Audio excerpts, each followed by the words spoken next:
in the biological system, unless ATP hydrolyzes, a biochemical reaction don't take place. Similarly, if nobody makes money, then nothing will be made. Right? So how do you balance the two? So, I came to Delhi with a single dream 13 years back from Bangalore University of Science, where I thought of science is a way of personal growth. And how do you build a career? How do you get world-class science? How do you write a paper? How do you get the next award? How do you get the next publication and the next grant? It was in mid-90s.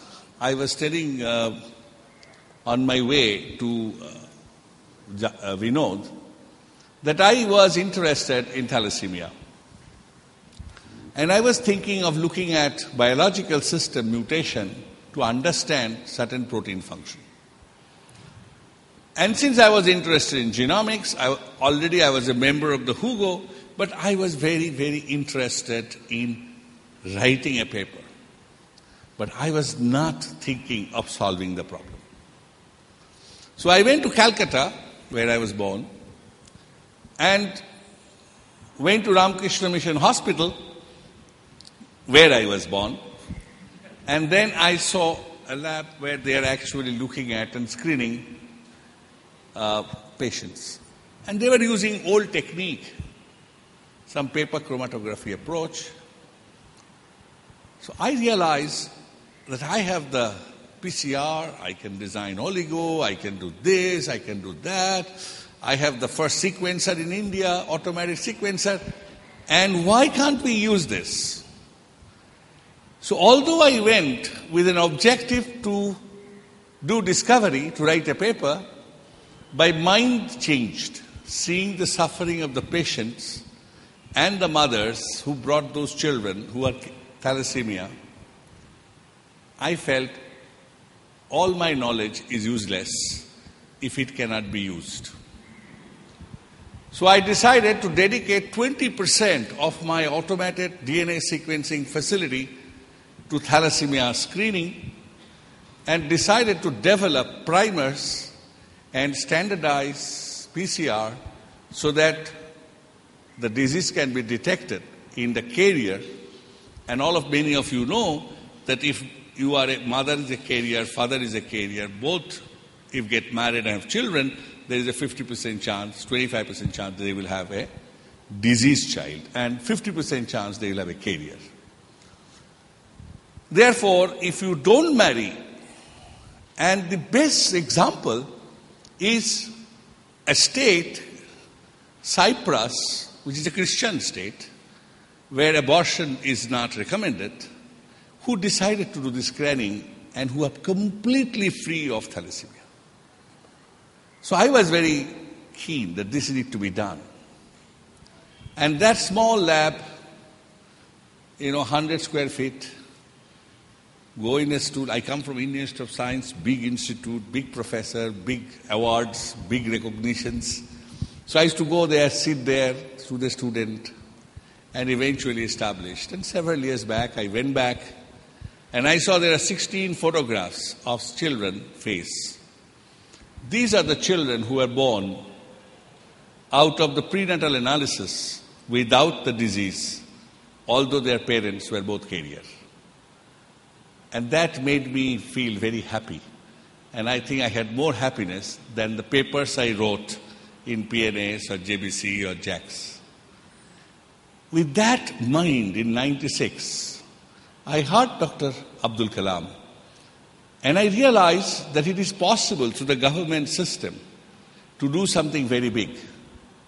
So I came to CSIR with a dream to establish genomics and bioinformatics in India as a utilizable tool and use to provide the next generation healthcare. As I said, you get motivated by a leader, and then that motivation works like a chain. Then you have to have a disciple, and then disciple picks it up and takes it further when you have gone. And that's the way history tells you. So it was Mitali Mukherjee who got Bhatnagar Award this year, and Debashish Das, the bioinformatics champion, who didn't have much experience in bioinformatics when he joined me in 1998, who built up the CBT to IGIB.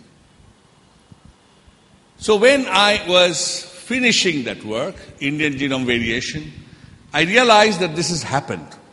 Now bioinformatics is a discipline of science in which India is a dominant player. Genomics is a discipline of science in which we have made significant play.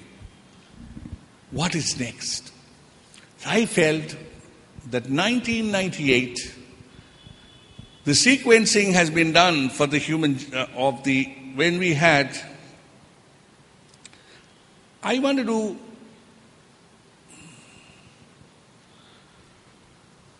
looked at what is the disease that we can tackle.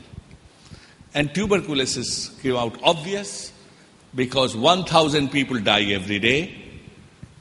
5,000 in India, 5,000 will die in the world. No army, not even the most mightiest army of the United States, can stop that. It is in the hand of few thousand scientists who can make a difference. I was also fortunate to be associated with AstraZeneca's development, and I saw, in spite of 25 years, 70 scientists, $9 to $10 million per annum effort, still they could not create a new drug, completely new, for the tuberculosis. So I realized there is something somewhere wrong.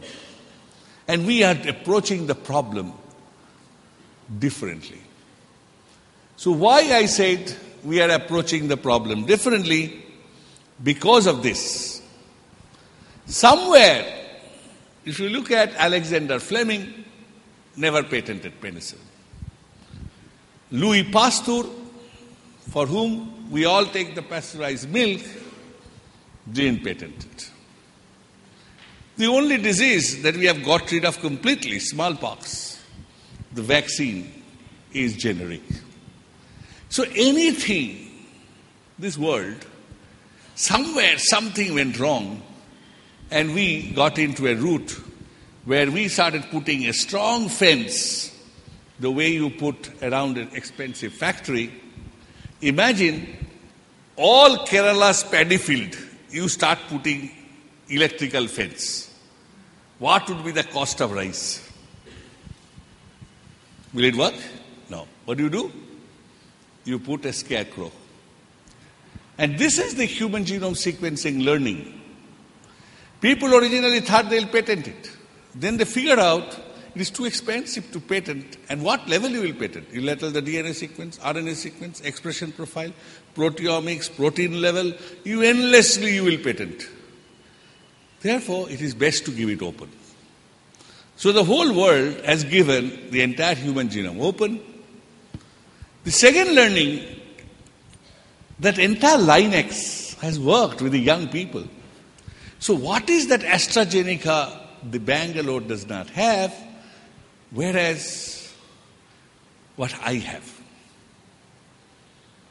And I realized, whether it is AstraZeneca, it is Pfizer, it is Smith & Nephew, it is Bristol Myers Squibb, it is everybody, they do not have 22 to 32 years age group doing research for them. They have them as technicians who are working like a robot with machine and the codified. They are doing routine screening, but they are not thinking.